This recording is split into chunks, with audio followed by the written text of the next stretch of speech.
Okay, so this is just a small micro review about the new Lincoln MKX replacement called the Nautilus. The Nautilus. And basically, Lincoln is trying to get away from that ridiculous naming strategy where they put MK and then some letter in front of everything.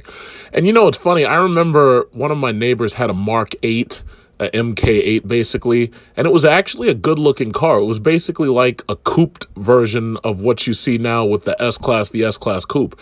And when you really think about it, back then there wasn't a whole lot of technology, and we didn't have things like quilted leather and all that stuff. But back then, the Lincoln interiors were actually pretty good. That's why people still like the Panther platforms to this day. And it was cool then, but when they started naming everything MK this and MK that, everything started to sound alike and it started to sound ridiculous. Now, basically, the MKX has been replaced by the Nautilus. And pretty soon, Lincoln is going to be releasing the Aviator. And the Aviator is basically, they've pulled the name Aviator because if you remember, the Aviator used to be a baby Navigator. And it didn't sell well. And I think they also had a lot of problems with the car itself. Like, that thing stayed in the shops. And they retired the name, and now they're bringing the name back. Now, the Aviator is supposed to have a 3-row configuration, just like it did when I went to the auto show. And that's really going to be their best seller.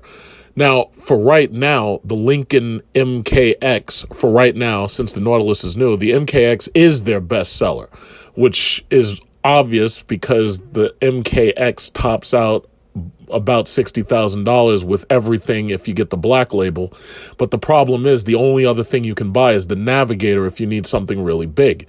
The Navigator is, you're talking like 80 something to $110,000 actually, because the Navigator has basically been turned into Lincoln's version of an S-Class. They have really great seats. They have really great multi-contour designs on their seats and everything. So if you don't mind getting one of those twin turbo hair dryered V6s, the ego boost, I call it, because it boosts your ego. Because now when you look and you see somebody who doesn't have the ego boost, now you feel a little bit better about yourself. But in any event, the Nautilus is exactly the exact same car as the Lincoln MKX. It's the exact same car. Base price is $41,335. If you buy the select model, $45,540. The reserve model gives you pretty much all of the equipment that you could possibly want, and that's $49,870. So that basically comes out to about $50,000. Now, my mother's Cadillac XT5 was a $55,000 car.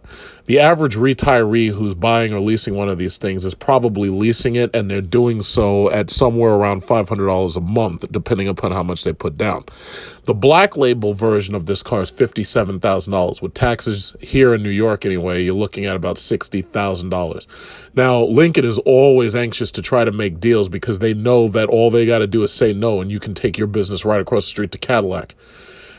At the time being, for right now, I prefer my mother's XT5 that I got her recently over the Lincoln MKX. The reason why is really, really simple.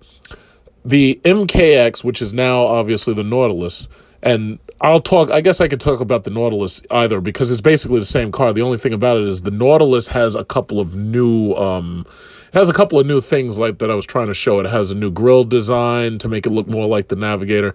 The entire fascia has been redesigned. They have new headlamps. They've got full adaptive LED lighting. They've got a new hood, unlike the Jeep Trackhawk. They've got restyled front fenders. They have a lot of things on it to basically try to make it not look like the MKX. But when you look right here and you see what it looks like right here in this photo, in this video portion, you can see that it's the exact same car as the MKX.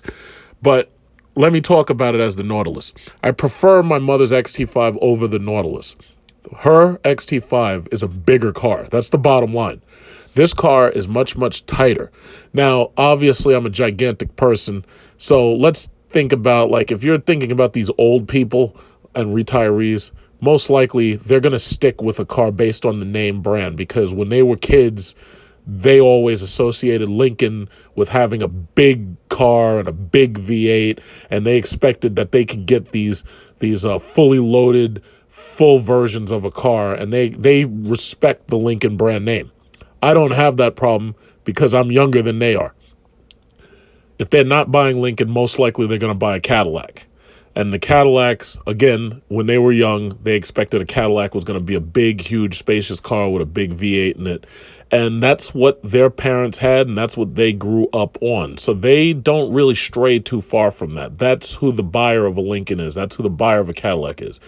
Nobody gives a damn if Matthew McConaughey's driving one. Until Matthew McConaughey's driving demons and fucking Hellcats and Red Eyes, I could give a damn what Matthew McConaughey's driving. The reality of the situation is these things are econo boxes. They're very well technologically equipped econo boxes, but they're econo boxes nonetheless. There ain't no power in these cars.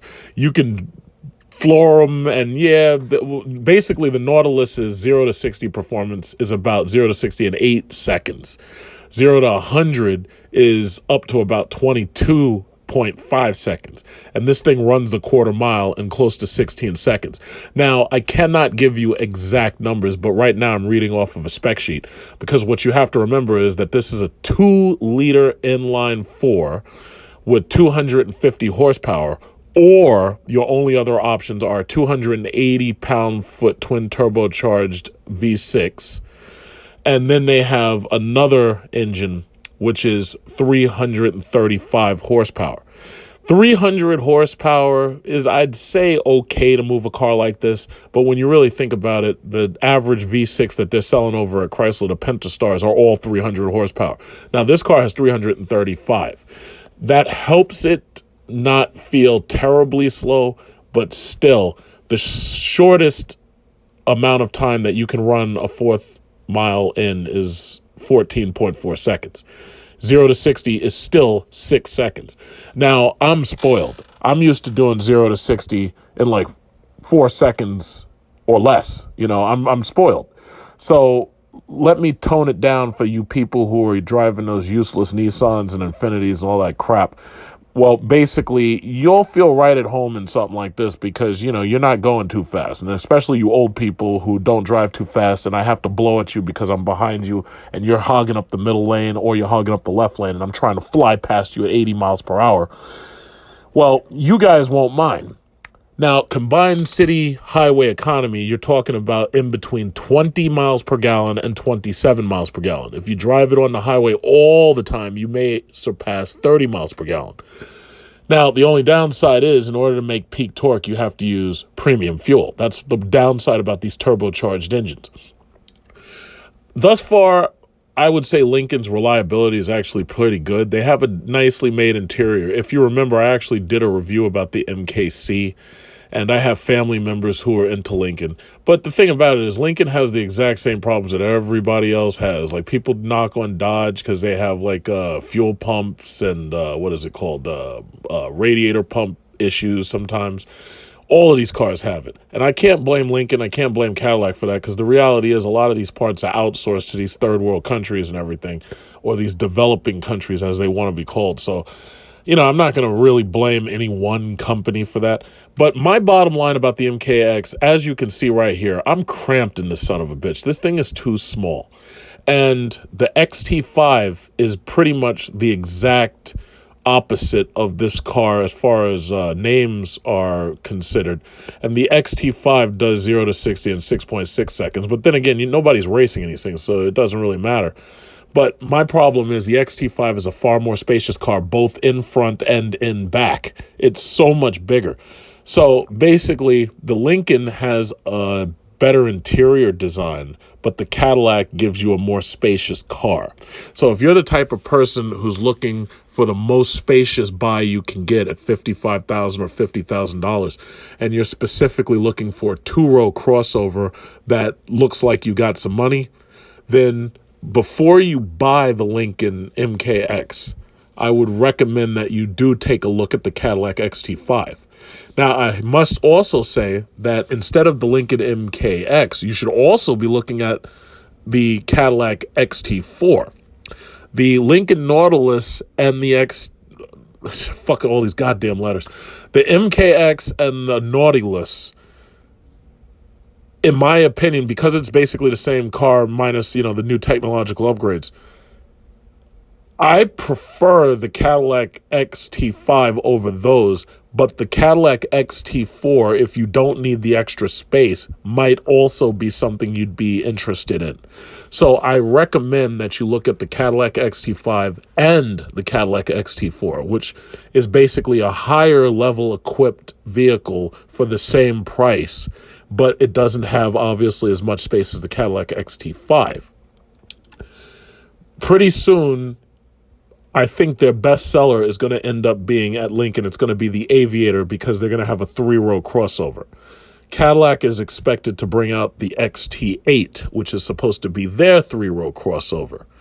Now, Jeep, Chrysler, Dodge, they have the Jeep Grand Cherokee for less than $55,000. I think it starts at $40,000 and then it goes up from there depending upon how much equipment you have. But the Jeep Grand Cherokee is a bestseller, number one, because it's gigantic. I can drive around in it very comfortably, long ranges, and I'm very happy in it. I've got heated, cooled seats. I've got everything, no bullshit.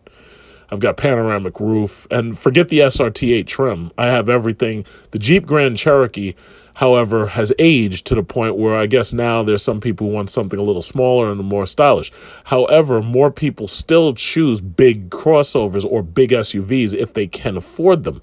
Because it's not just you and your family. You got to deal with your child's stroller. You've got to deal with moving shit around. Like, for instance, in the back of my Cherokee, I can fit a beer refrigerator. I can fit stuff when I'm moving from one of my houses to my new house.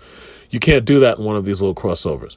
But then if you needed 3 rows, they also have the Dodge Durango. And the Durango is a pretty good car. And you can also get either one of those with the SRT8 engine, and that's between $70,000 and $85,000 if you want the Jeep or you want the Durango, or you could go up to $100,000 and have 707 horsepower. So the interior of this car is really nice, and I'll probably drive it for you in the next video, but I'm not impressed with the interior space.